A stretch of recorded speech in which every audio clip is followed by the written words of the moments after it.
भारत की संप्रभुता, उसकी अस्मिता, देश के नागरिकों के प्रति हमारी जिम्मेदारी और आतंकवाद के खिलाफ हमारी नीति का एक इफेक्टिव और डिसाइसिव डिमॉन्स्ट्रेशन था। अध्यक्ष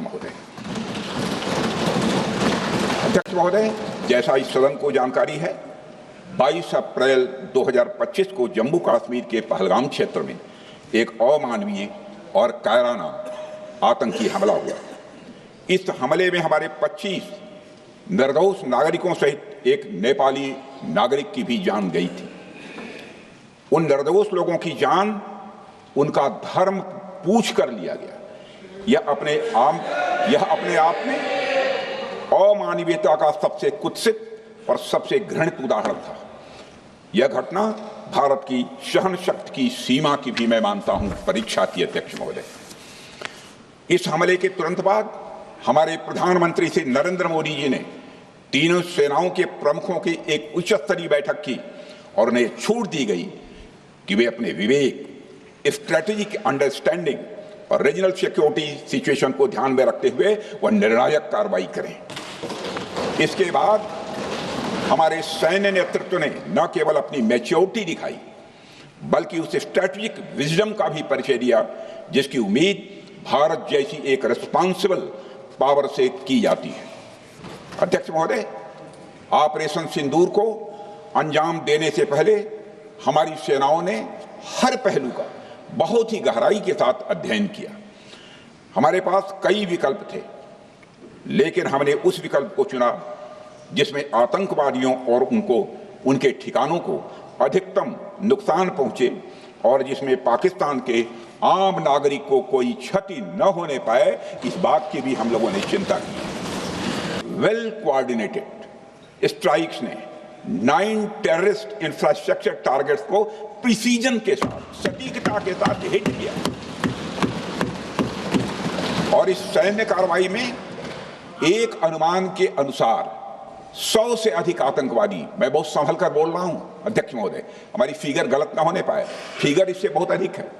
100 से अधिक आतंकवादी, उनके ट्रेनर, उनके प्रशिक्षक, उनके हैंडलर लश्कर-ए-तोयबा और हिजबुल मुजाहिदीन जैसे आतंकवादी संगठनों से संबंधित थे। ये वही आतंकी संगठन हैं जिन्होंने पाकिस्तान की सेना और ISI का जिन्हें खुला समर्थन प्राप्त है। अध्यक्ष महोदय, 7 मई 2025 को रात्रि 1:05 भारतीय सशस्त्र बलों ने ऑपरेशन सिंदूर प्रारंभ किया, जिसमें पाकिस्तान और पाक ऑक्युपाइड कश्मीर में भारत के खिलाफ आतंकी गतिविधियों से जुड़े 9 स्थानों को निशाना बनाया गया। इसमें POK के मुजफ्फराबाद में सवाई नाला और सैयदना बिलाल कैंप, कोटली में मस्जिद अब्बास व मसबर रहील शाहिद कैंप, कोटली में गुलपुर कैंप, भिम्बर में बरनाला कैंप, कोटली में अब्बास कैंप और पाकिस्तान के पंजाब प्रांत में बहावलपुर, मुहिदके और सरजाल और मेहमुना जोया शामिल थे। इनमें से 7 आतंकी शिविरों को भारतीय सेना ने पूरी तरह से नष्ट कर दिया, जबकि भारतीय वायुसेना ने मुरीदके और बहावलपुर को नेस्त नाबूद किया, जो लश्कर-ए-तोयबा और जैसे मोहम्मद के केंद्र हैं। पूरा ऑपरेशन मात्र, अध्यक्ष महोदय, जानकर पूरे सदन को प्रसन्नता होगी कि विदिन 22 मिनट्स पूरा ऑपरेशन समाप्त हो गया। आतंकवादियों को उनके घर में घुसकर मारा। सशस्त्र बलों ने हमारी माताओं और बहनों के सिंदूर का बदला लिया और प्रत्येक भारतीय इस भावना से ओत-प्रोत हो गया। अध्यक्ष महोदय, मैं चाहूंगा कि पूरा सदन एक बार हमारे सेना के बहादुर जवानों के शौर्य और पराक्रम का। अध्यक्ष महोदय, यह सिंदूर की लाली शौर्य की कहानी है। यह सिंदूर की लाली शौर्य की कहानी है, भारत के मस्तक पर वीरता की निशानी है। अध्यक्ष महोदय, सेनाओं ने अंधेरी रात होने के बावजूद हमले की सफलता कि स्पष्ट एविडेंस भी जुटाए हैं, साक्ष्य है हमारे पास अध्यक्ष महोदय। हमले के कुछ ही घंटों के भीतर एक प्रेस रिलीज और मीडिया ब्रीफिंग के माध्यम से इन्हें जनता की जानकारी के लिए जारी कर दिया गया था। मुझे यह पुष्टि करते हुए गौरव की अनुभूति हो रही है कि सशस्त्र बल अपने सभी मिशन ऑब्जेक्टिव्स को पूरा करने में पूरी तरह से सक्षम रहे और साथ ही कामयाब रहे।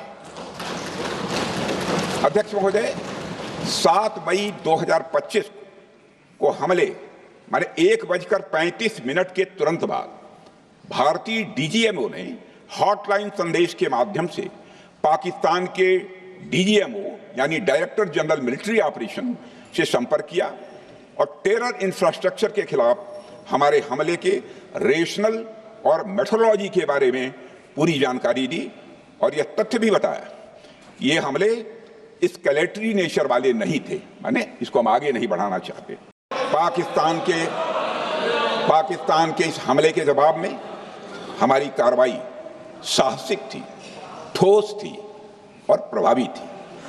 भारतीय वायुसेना ने वेस्टर्न फ्रंट पर पाकिस्तान के हवाई अड्डों, command and control systems, military infrastructures और एयर डिफेंस सिस्टम को निशाना बनाया और इस मिशन को हमारी सेनाओं ने सफलतापूर्वक अंजाम देने में कामयाबी हासिल की।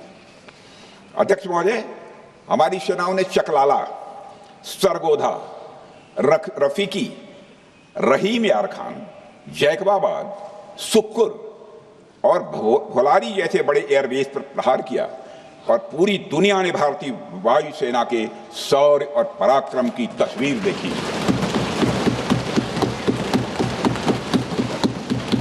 अध्यक्ष महोदय, ऑपरेशन सिंदूर ट्राई सर्विसेज कोऑर्डिनेशन का एक बेमिसाल उदाहरण था। जब भारतीय वायुसेना ने आसमान से हमले किए, हमारी थल सेना ने जमीन पर मोर्चा संभाल लिया।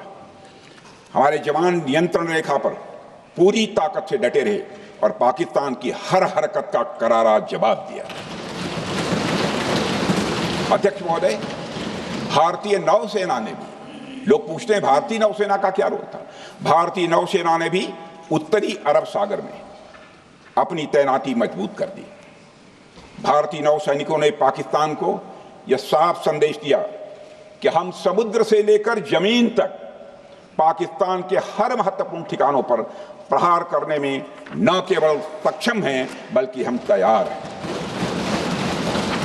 अध्यक्ष महोदय, इस ऑपरेशन का मकसद टेररिस्ट कैंप्स और उनके सपोर्टर्स को टारगेट करना, उन्हें नेस्त नाबूद करना था और यह साफ संदेश देना था कि भारत आतंकवाद के विरुद्ध जीरो टॉलरेंस रखता है।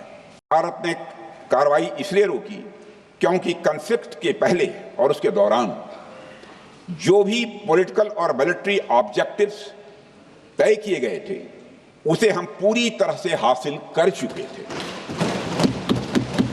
इसलिए यह कहना, यह मानना कि यह ऑपरेशन किसी दबाव में रोका गया था, यह बेबुनियाद है और सरासर गलत है। अध्यक्ष,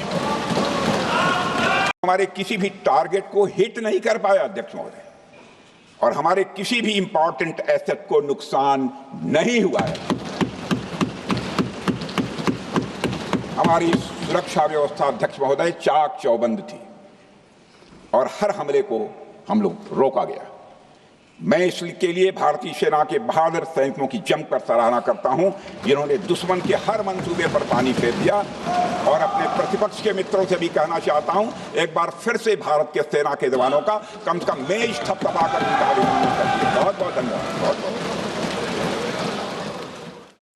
10 मई की सुबह जब भारतीय वायुसेना ने पाकिस्तान की मल्टीपल एयरफील्ड्स पर करारा प्रहार किया तो पाकिस्तान ने हार मानी और हॉस्टिलिटी रोकने की उन्होंने पेशकश की। यह पेशकश इस कैबिनेट के साथ स्वीकार की गई हम लोगों के द्वारा कि यह ऑपरेशन केवल पाज किया गया है, स्थगित किया गया है। यह ऑपरेशन समाप्त नहीं हुआ है अध्यक्ष महोदय। अगर पाकिस्तान